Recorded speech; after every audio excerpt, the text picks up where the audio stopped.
Hello there. Welcome to my YouTube series. In this one we pet cats, but we also talk about stick and poke tattoos. Just, the big important things in life. I started this project in December of 2020. Basically, as a teenager, I had really wanted to be a tattoo artist, and I always drew tattoos and had these ambitions of going and getting an apprenticeship. And instead I got a retail job, and I did that for a long time. And then we had the stay-at-home times, and I decided to do a bunch of research for about 6 months. I practiced on some fake skin, and then I started my own. That one on my lower ankle was my very first tattoo, and I've done 11 of these up to this point. Today we're putting down my 12th self stick and poke tattoo. And here we go. Beep.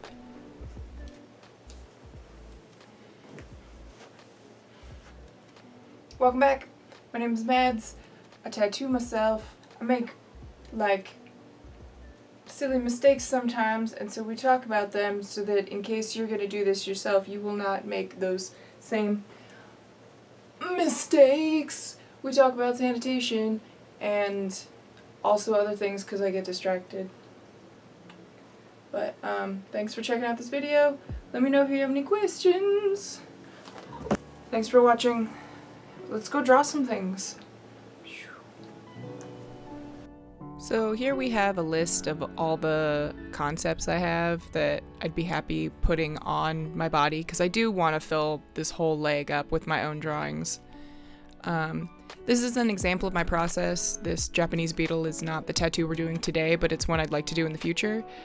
This is kind of how I work. Every once in a while I sit down and I redraw the same image back and forth a few times just to sort of improve it.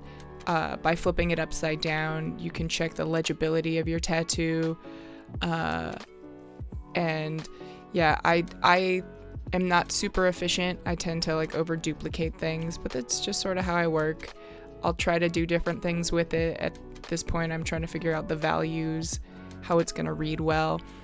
With the Japanese beetle, I actually kind of want to try a poke that's no black line work, which would not age well. It's not a good idea, but this leg is all an experiment, so I kind of want to try just getting maybe 6 colors and putting down a bug with only those, with no outlines or anything like that, and seeing what that looks like, because why not? It'd be fun, and green's a pretty color. This heffabee is actually what we're putting down today. I think I sketched it out in some of my previous videos, so I just retraced from older pieces of flash to make a new one. I don't like wasting the carbon sheets now that I'm using a full-size printer, so I'll duplicate possible tattoo ideas on the same flash sheet and print them all out, and I keep them all in a little folder. And sometimes I just put these carbon sheets down to try them out and see how they feel, and I end up not putting them down. So just basically a bunch of temporary tattoos in a box. And if I did not introduce them, this is Aki Cat. I adopted Aki Paki Teriyaki a few months ago, and she is amazing and a big old spaz. And she used to be just a 2-dimensional, really skinny cat. And since she's lived here, she's finally put on a little bit of weight. She's officially one chunk. Not chunky. She's just the unit of one chunk. Anyways, I was just sort of dusting off all my supplies. I only do this once every month or so, and I just wanted to make sure everything's sanitary, but that wasn't my final wipe down of all my materials.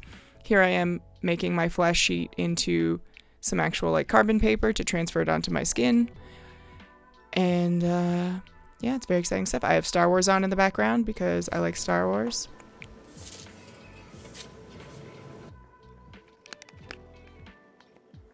Back to the point of the video, tattoo flash. Here we go with the sheet of flash versus the inverted carbon paper. Very exciting stuff. I've shown in previous videos how to hand trace a piece of carbon paper if you do not have access to one of these printers. Just after about a year of doing this, I decided to invest less than $100 into a printer just to save me a lot of time. It also is kind of stressful because you are drawing the same thing twice and you have to trust yourself to not make any drawing mistakes. So here we go, and being not particularly sanitary, I should probably have gloves on for this part. I did disinfect the scissors a little bit off camera, but still, like, maybe this should be a special pair of scissors that's just for this purpose, not for, you know, all of my general crafting things that I do at my desk. But again, this is me being real with you.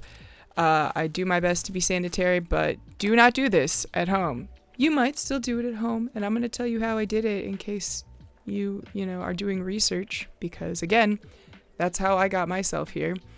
But yeah, I'm not actually advising you to do this. It's not smart to tattoo yourself at home. I've heard a lot of other like YouTubers who are in the tattoo realm say stuff like, oh, you should always get your tattoos professionally done. And it's like, well, not everybody can afford that, fam. And I've just always felt really passionately about tattoos. I've always wanted a full sleeve, and it turns out this might be the only way I ever get one. So, I love my tattoos. I'm really happy with them because they're my drawings. They remind me of when I was a teenager and I used to draw all over my arms and stuff. But I wouldn't be thrilled if I had put these on another person. I will make another video in the future going back and talking about like mistakes I made, things I would have done differently if I could go back. But at the end of the day, I'm very pleased with all my tattoos, but I don't want to like do these on other people. At this point, I'm like in the talks with a handful of friends to do tattoos on them. I've started 2 on other people, haven't actually completed any. And I don't think I ever want to do this professionally. I don't think I want to like sell my tattoos. It would be cool to do art trades though.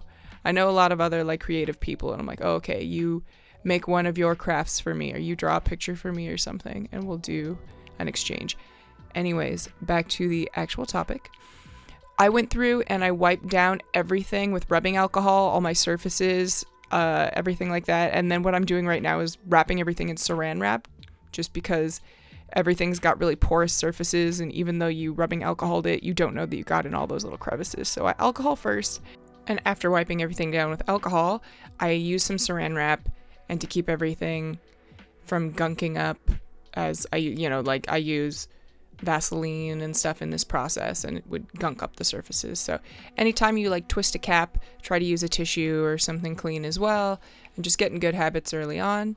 I like to store everything in this makeup box, so I highly suggest getting a tackle box or something like that that's new and specific just to your tattooing supplies. Once again, sanitation is priority. You are technically like causing small injury to yourself, and you want to be as clean as possible to prevent infection. So this art looks good for as long as possible. I go through and with gloves on, pull all the tissues apart individually. You can also just use a box of scent-free tissues, but that kind of disintegrates. Here we are kind of like playing with stencils, deciding where some might go in the future. At this point, I was like 95% sure that it was the heffabee that was going to go down today, but just while we're here, decided to try a few of the stencils that I want to go down in the future. My Raven for Miles is going to go above my kneecap after I've filled it in. I'm just kind of on the fence with my, it's a wheel tattoo that I've sort of talked about in the past, and I just don't like the way the KA in the center of it looks. Here's the heffabee going down. That one I actually let the stencil stuff dry enough, but the other ones kind of bled, mostly because I knew they weren't the tattoo going down today, so I didn't really care. I didn't spread it really thinly, but you'll see it kind of bled a little bit. Here's some peely prawns for you guys who are into that sort of thing. Ignore the sound of Last Jedi in the background, please. But yeah, I remember at first when I started this sleeve, I was like, it's going to be all black and maybe some gray work. It's not good. And now I'm just throwing all this color in because it's fun. This just literally is like a leg of doodles. So I'm planning more colorful tattoos at this point. There's like the planet Earth and stuff. So the first time I decided to start removing these other stencils just so they don't like get all over the place while I'm tattooing, I used green soap. So that's what most tattooists usually use within the process of tattooing, that green soap product that you would make a ratio of like 1:4 with distilled water. But it doesn't really remove the stencil really well, which is good because you don't want it to remove the stencil during the tattooing. So if you decide you're going to remove a stencil because you don't like the placement or something like that, make sure to use rubbing alcohol as soon as possible before it starts drying. And then once you have the stencil in a place you do like, let it dry for something like 20-30 minutes. I'll let it dry for as long as possible. This is usually the point when I would start setting up my station. So that gives me plenty of time. As responsible home pokists, we wipe down all of our surfaces with rubbing alcohol. We then cover all of those surfaces with brand new saran wrap. I like to use tape to keep everything in place. In this particular instance, I ran out of tape, but I wish I had gone out of my way to go get more, because the saran wrap on the handle of my chair and the one on the table keep grabbing at each other and threatening to pull everything off, which was unnecessary stress. But yeah, so everything's individually wrapped. Fresh gloves. I pull out multiple pairs of gloves because anytime I might like get up or drink some water or touch my camera or something like that, I'll peel my gloves off and put a fresh pair on afterwards. Also just to prevent gunky stuff from getting on my camera. Besides that, here we go setting stuff up. I'm just using some wetting solution to sort of like clean my needle out once in a while. I use a grip that I got off Etsy, just a hand poke grip that's got a good weight to it. I always soak this thing in alcohol every time I'm going to reuse it, and I will only use this particular grip on myself. If I wanted to use one on someone else, I would go buy another pack, because at least from the seller I particularly ordered from off Etsy, they come pre-sealed. They come with a couple needles and rubber bands and stuff like that, which is nice. And that can kind of be a one-off. I don't really want to throw too many things away, but for the sake of sanitation, you do throw a lot of stuff away when doing stick and poke. I sometimes don't, but you should wrap a rubber band around there too to keep it in place. Now, in case you don't have one of these weighted grips, I'm going to show you with a 3-round liner how I make a hand grip. I'll use some kind of popsicle stick and some medical tape to attach the two down to each other. And then I like to use some flexi tape, that's sort of like sports tape, to make a little bit of a grip so that it's just a little bit softer. And that's pretty efficient. I've tried a few different things over time, but that's what I like to do. We're starting out poking with a 7-round liner, but yeah, that one that's on the handmade grip is going to be a 3-round liner. Here I shaved afterwards. I shouldn't have done that. I should have shaved before. I end up smearing a little bit. And then we get ready to go with that grip, and we start poking. Today we end up doing 4 passes altogether. The first 2 I tried to be as solid as I could. This is not something I am great at, that's for sure. I think I'm reluctant to do any kind of blowouts, so I don't poke that hard, and so not everything takes. I've had some comments in the past where people are shocked that I do like 7-8 passes usually. This time, because I'm twisting my body in such an extreme way, it's like really hurting my hip and my lower back and my shoulders and stuff. We only end up doing 2 solid passes and then 2 kind of like trying to fill in the gaps passes. So that was the first one, and as you can tell, not a lot took. But I was just trying to go around and get some, just in case you're going to lose your stencil, I try to go over the whole thing once. I've tried it different ways in the past. Sometimes I'll clean little edges as I go. I feel like the whole tattoo ends up not being as consistent that way. I also, for the first time, decided to try sticking the ink cap on my skin, and as you may have noticed, it's drifting away. Aki, hello. The cat is sitting behind my head and she's scratching her ear, and I apologize because I can hear it, the playback in the mic. That means you can hear it. Aki, say hello again. Yeah, hi. Anyway, so I put a little bit of Vaseline on the bottom of a cup and I stuck it next to me, and that kind of saved my shoulders from having to twist back and forth to get some more ink.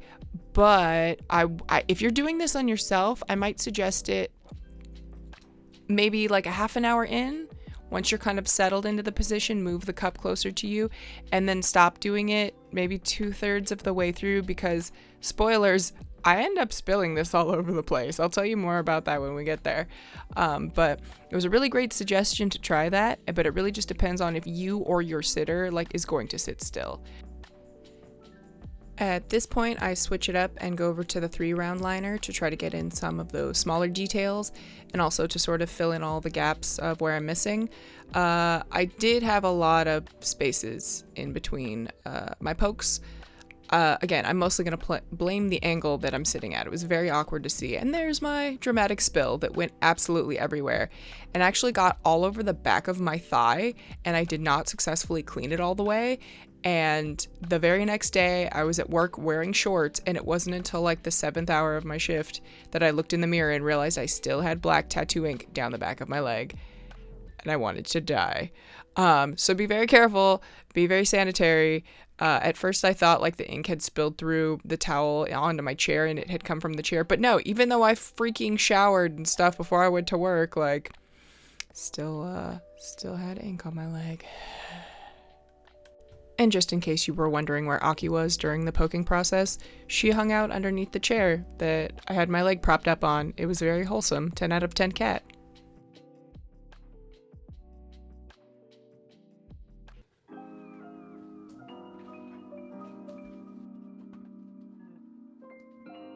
So the next day, I had obviously wrapped it up the night before. You want to try to keep any of the gunk on your sheets off your leg. But I wrapped it up, I did my morning routine, made some coffee, hung out with the cat, and then went outside where the good light is and tried to film a little clip to show you guys what this looked like the next morning. That's what I usually like to do. It also kind of gives you a nice little sense of like the part of the world I live in. And you get to listen to the birds outside and the majestic sounds of Southern California traffic. Here I am walking away from my camera because, you know, you gotta make it convincing. You gotta set up your camera, make it record, and then walk outside. And of course, edit out the clip I just showed you. It would kill the whole thing. It would break the fourth wall to like include the clip of you like walking away from the camera. So very professional YouTubing, 10 out of 10. The way I usually like to wrap my tattoos is I get those little cosmetic disposable puff pads, little cotton thingies, and then I'll use some extra flexi tape to hold that in place. You can pick up the like transparent second skin stuff. That's great for show if you're a professional and then like the person who got the tattoo gets to admire it. But in my case, this just works for me. It's pretty comfortable. I do put band-aids over the tattoos if I'm going to work or something like that when it's the first few days. But I find like I even had an allergic reaction on the backside of my knee from a band-aid. So this is just what works best for my skin. My skin seems to be really sensitive after I've been poking it. So looking at it real close, you can see a couple mispokes. The antenna on the backside got a little bit thick. Part of the ear is way too thin and needs some work. But overall, I'm pleased. A big concern of mine is a lot of these designs don't work on bends of bodies. So as you can see with what I'm doing now, I'm totally compressing my knee, how it's going to look when I sit. It's warped, it's going to be, but it's not that bad. It doesn't look terrible. So that's really important to me. And that's another reason why I'm being slow with tattooing my kneecap is like I need to figure out what's going to look good in a place that's going to move so much. Here's what we looked like after those 4 passes on the very first day, and then we healed 3 or 4 days and it settled out a little bit. So here's them side by side so you can get a sense of what that looks like. We filled in a little bit more, so you don't have to worry about filling in all those pokes right away. It will settle a bit. Keep that in mind as you're going forward. Lines will thicken up a little bit as they heal. So now we're going to sit down and we're going to do a fun experiment.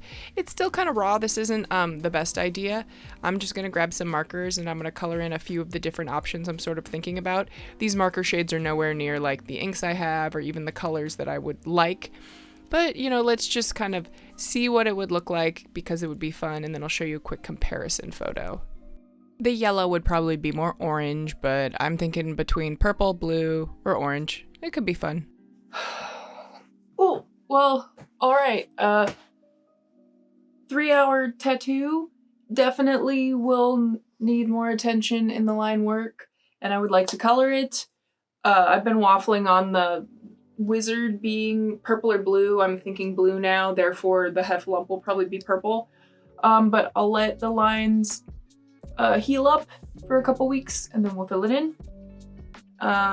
This was killing me. This was killing my back. I had this up higher than me. I didn't get a shot of me from far away, but like, wasn't pleasant.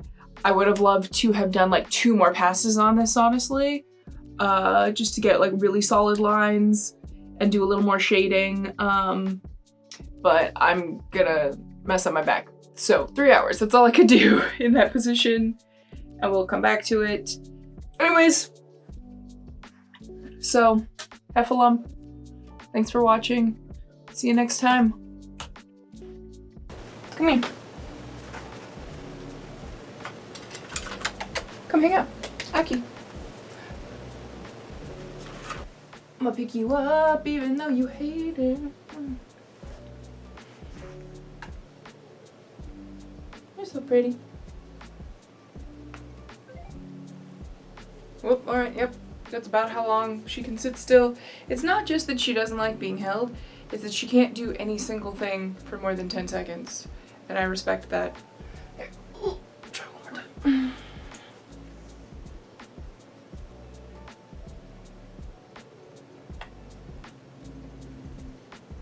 Hi, sweet thing. Okay.